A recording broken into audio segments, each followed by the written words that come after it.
think one of the things that's been helpful, at least as, like we talked about within the regulations that we try to do in EPA is, like you mentioned, the small business office is, we often try to think about, how do we provide grants? And actually EPA as a regulatory agency, more than 50% of the work that we do is on grant giving to the cities, to the state, to nonprofit organizations, to research institutes. So for example, like in Region 9, in our regional office here in San Francisco, where we oversee Arizona, Hawaii, California, Nevada, and the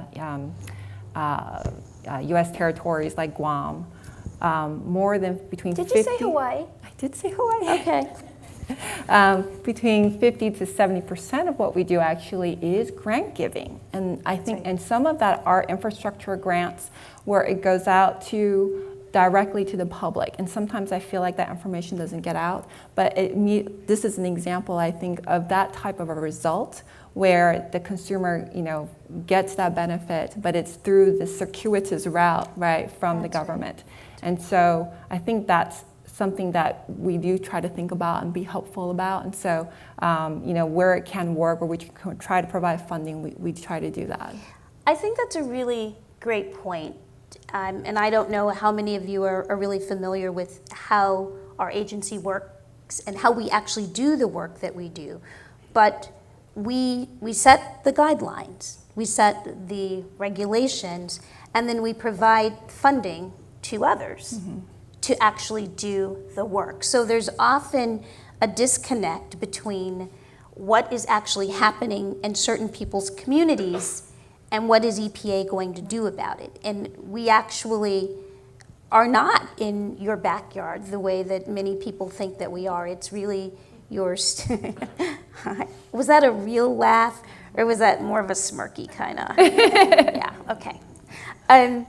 And so it's really your state and local municipality, your local municipality through your states, who have received funding to implement these actions. And so I know sometimes there's considerable conversation where sometimes private entities, nonprofits believe that it's important to sue us to make us active. But in fact, it's actually a middle layer that's between the federal guidelines and what's actually happening in your community where things sometimes go astray. And frankly, we all know how very taxed our state and local municipalities are.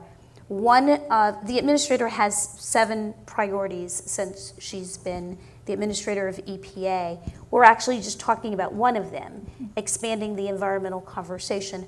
But another one is improving the relationship with state and local governments. Because even though we are not directly responsible, she wants us to be as helpful as we can in helping states implement the guidelines that are set. So I just wanted to share that. Right.